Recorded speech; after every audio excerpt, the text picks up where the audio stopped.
Hello students, welcome to Shivaji polytechnic online classes. Physics 2 के आज के लेक्चर में हम बात करेंगे total internal reflection in optical fibre.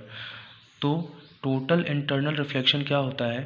Total internal reflection वो फिनोमेना होता है जिसके द्वारा जो डेटा होता है वो प्रकाश के रूप में ऑप्टिकल फाइबर में ट्रांसमिट होता है। तो ऑप्टिकल फाइबर का अगर वर्किंग प्रिंसिपल समझना है तो उसके लिए टोटल इंटरनल रिफ्लेक्शन को समझना बहुत ज़रूरी है। तो इस लेक्चर में हम टोटल इंटरनल रिफ्लेक्शन के बारे में पढ़ेंगे।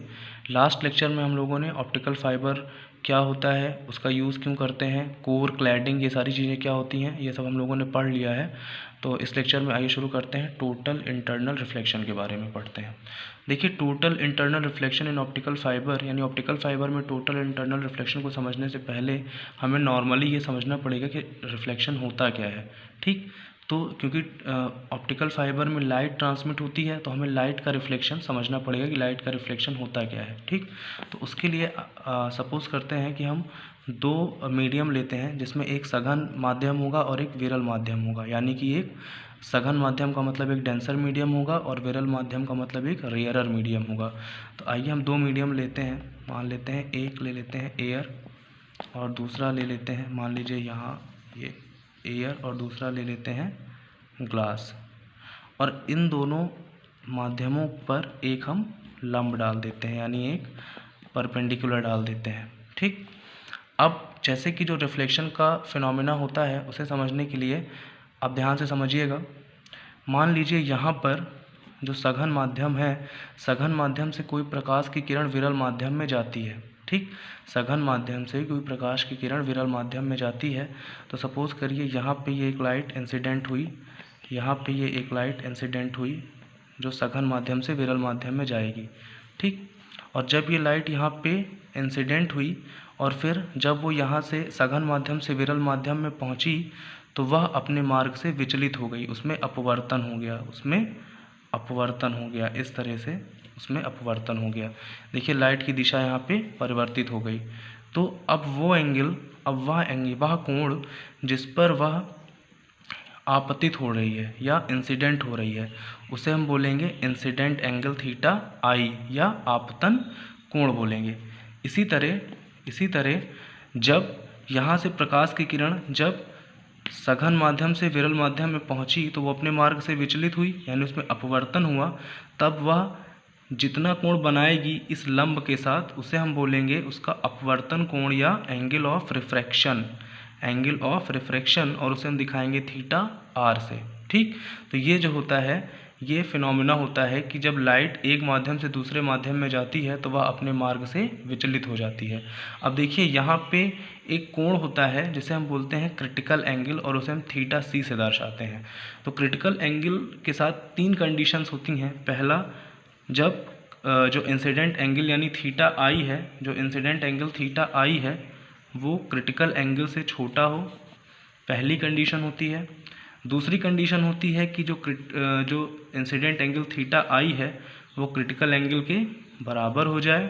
और जो तीसरी कंडीशन होती है जो सबसे इम्पोर्टेंट है कि जब क्रिटिकल एंगल से जो इंसिडेंट एंगल है वो बड़ा हो जाए, यानी इंसिडेंट एंगल क्रिटिकल एंगल से बड़ा हो जाए। ये तीनों बहुत ही इंपॉर्टेंट कंडीशंस हैं, इन्हीं को हम डिस्कस करेंगे तो हमें रिफ्लेक्शन और टोटल इंटरनल रिफ्लेक्शन क्या होता है ये समझ में आ जाएगा। ठीक, तो ये जो पहली कंडीशन है, पहली कंडीशन होती है इसमें जो इंसिडेंट एंगल है वो क्रिटिकल एंगल से कम है, क्रिटिकल एंगल से कम है, तो हमें इस तरह का रिफ्लेक्शन देखने को मिलता है, यानी प्रकाश इस तरह से अपवर्तित हो जाता है, अपने मार्ग से विचलित हो जाता है। सेकंड कंडीशन देखते हैं। फिर हम दो मीडियम लेंगे, एक सघन माध्यम और एक विरल माध्यम। तो फिर से वही करते हैं, यहाँ पे एयर ले लेते हैं और यहाँ पे ग्लास ले लेते हैं, यानी कांच और हवा। तो उसके बाद हम एक अभिलंब डाल देते हैं, एक परपेंडिकुलर डाल देते हैं। तो अब देखिए जब प्रकाश की किरण को हम इंसिडेंट कराएंगे, जब प्रकाश की किरण को हम इंसिडेंट कराएंगे या आपतित कराएंगे इस तरीके से हम इसको जब आपतित कराएंगे यहाँ पर, तो अगर जो क्रिटिकल एंगल थीटा सी है वो इंसिडेंट एंगल थीटा आई के बराबर हो जाए, या हम कहें कि जो इंसिडेंट एंगल है वो क्रिटिकल एंगल के बराबर हो जाए, तो जो यहाँ पे रिफ्रैक्टिव एंगल बनेगा, मान लीजिए यहाँ पे जो इंसिडेंट एंगल थीटा आई बन रहा है वो किसके बराबर हो जाए, क्रिटिकल एंगल के बराबर हो जाए। तो यहाँ पे जो रिफ्रैक्टिव एंगल यानी कि अपवर्तन कोण बनता है, जो अपवर्तन कोण बनता है वो कितना हो जाता है, वो 90 अंश का हो जाता है, वो 90 अंश का हो जाता है। यानी यहाँ पे जो फाई थीटा आर है यानी कि अपवर्तन कोण है उसका मान कितना हो गया, 90 अंश। तो अगर ऐसी कोई स्थिति मिलती है तो इसका मतलब ये हुआ कि जो इंसिडेंट एंगल है वो क्रिटिकल एंगल के बराबर है। ये हो गया केस 2। अब अगर हम केस 3 की बात करें, यानी केस 3 में क्या हो रहा है कि जो हमारा इंसिडेंट एंगल है थीटा आई वो क्रिटिकल एंगल से बड़ा है। अगर हम केस 3 की बात करें तो फिर यहाँ पे हम दो मीडियम लेंगे इस तरह से, और उनमें एक परपेंडिकुलर डाल देंगे इस तरह से, वहाँ पे एक परपेंडिकुलर डाल देंगे इस तरह से। ठीक, यहाँ पे हम मान लेते हैं एयर है मीडियम, और यहाँ पे हम मान लेते हैं ग्लास मीडियम है। ठीक, अब जब यहाँ पे हम लाइट रे को यानी प्रकाश की किरण को इंसिडेंट कराएंगे, यहाँ पे जब प्रकाश की किरण आएगी और ये यहाँ पे इंसिडेंट करेगी, इस तरह से यहाँ पे आपतित होगी, तो यहाँ पे क्या बनेगा, इंसिडेंट एंगल जिसका मान थीटा आई है। अगर सपोज करिए यहाँ पे थीटा आई ग्रेटर देन थीटा सी, यानी कि इंसिडेंट एंगल जो है हमारा अगर वो क्रिटिकल एंगल से बड़ा हो गया, तो इस केस में क्या होगा कि जो ये प्रकाश की किरण आपतित हुई है ये पुनः उसी माध्यम में वापस लौट आएगी जहाँ से इसे भेजा गया था। ये पुनः उसी माध्यम में वापस लौट आएगी, यानी कि जहाँ से इसे भेजा गया था ये वापस उसी माध्यम में वापस लौट आएगी। देखिए यहाँ पे क्या हो रहा है, यहाँ पे पूर्ण आंतरिक परावर्तन हो रहा है, टोटल इंटरनल रिफ्लेक्शन हो रहा है, यानी कि प्रकाश की किरण पूरी तरह से उसी माध्यम में फिर से वापस लौट आई। ठीक, तो इसे ही बोलते हैं पूर्ण आंतरिक परावर्तन। और ये कब होता है, जब इंसिडेंट एंगल क्रिटिकल एंगल से बड़ा हो जाता है। अब यहीं से हम क्रिटिकल एंगल की डेफिनेशन भी निकाल सकते हैं।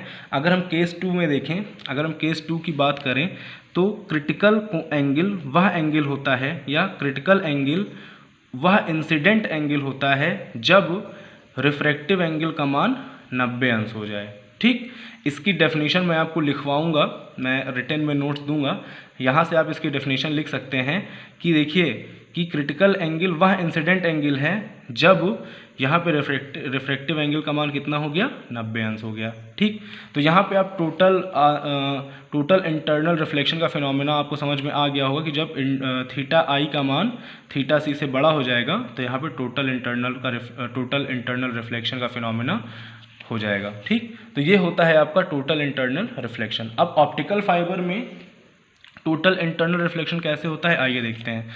सबसे पहले हम एक ऑप्टिकल फाइबर केबल बनाएंगे जिसमें कोर और क्लैडिंग होंगे। तो यहाँ पे हम एक ऑप्टिकल फाइबर बनाते हैं, एक ड्रॉ कर लेते हैं इस तरीके से यहाँ पे हम एक ऑप्टिकल फाइबर ड्रॉ कर लेते हैं। ठीक, उसके बाद इसके अंदर हम ये हमारा ये क्लैडिंग हो गया। अब इसके अंदर ये हम कोर बनाएंगे, इसके अंदर हम कोर बनाएंगे इस तरीके से, ये हमने कोर बना लिया। अब देखिए यहाँ पे ध्यान से देखिएगा, ये वाला जो पार्ट है बाहर वाला इसको हम बोलेंगे क्लैडिंग,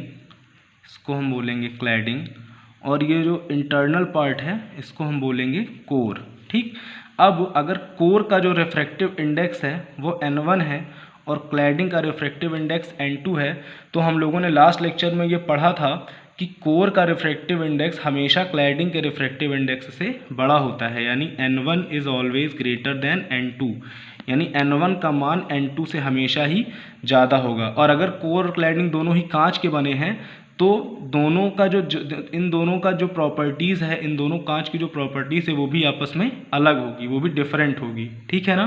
तो अब देखिए, मान लीजिए यहाँ से लाइट रे या डेटा लाइट की फॉर्म में किस में ट्रैवल करता है, डेटा जो ट्रैवल करता है वो कोर में ट्रैवल करता है, और किस फॉर्म में ट्रैवल करता है, लाइट की फॉर्म में ट्रांसमिट होता है। ठीक, तो मान लीजिए यहाँ पे अगर ये डेटा लाइट की फॉर्म में इंसिडेंट होगा तो कहाँ पे टकराएगा, यहाँ पे जो क्लैडिंग की बाउंड्री है या ये जो इंटरफेस है जो कोर और क्लैडिंग को एक दूसरे से अलग कर रहा है वहाँ पे आके टकराएगा और क्या होगा इसमें पूर्ण आंतरिक परावर्तन हो जाएगा, टोटल इंटरनल रिफ्लेक्शन हो जाएगा और वो वापस उसी माध्यम में लौट आएगा जहाँ से वो गया था। और फिर यहाँ पे जब इस बाउंड्री से टकराएगा तो फिर इसमें टोटल इंटरनल रिफ्लेक्शन होगा इस तरीके से। तो यही फिनोमेना यहाँ पे होता है और ये टोटल इंटरनल रिफ्लेक्शन का जो फिनोमेना है, इसी के द्वारा जो डेटा है वो लाइट के फॉर्म में ट्रैवल करता है ऑप्टिकल फाइबर में। तो यही प्रक्रिया होती है ऑप्टिकल फाइबर में और फिर हमें यहाँ पे आउटपुट मिल जाता है। ठीक, तो ये पूरी प्रक्रिया होती है ऑप्टिकल फाइबर में।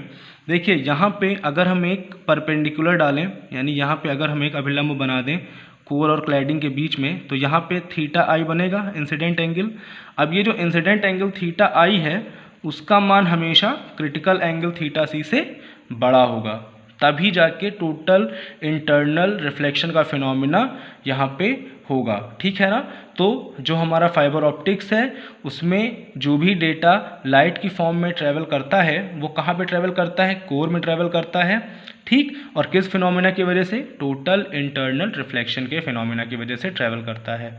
तो आई होप आपको ये लेक्चर समझ में आया होगा और इसकी जो नोट्स है वो मैं आपको नेक्स्ट लेक्चर में प्रोवाइड करा दूंगा। नेक्स्ट लेक्चर में मैं आपको जो फाइबर ऑप्टिक्स क्या होता है या ऑप्टिकल फाइबर क्या होता है उसके बारे में, कोर क्लैडिंग के बारे में रिटन नोट्स प्रोवाइड करा दूंगा, यानी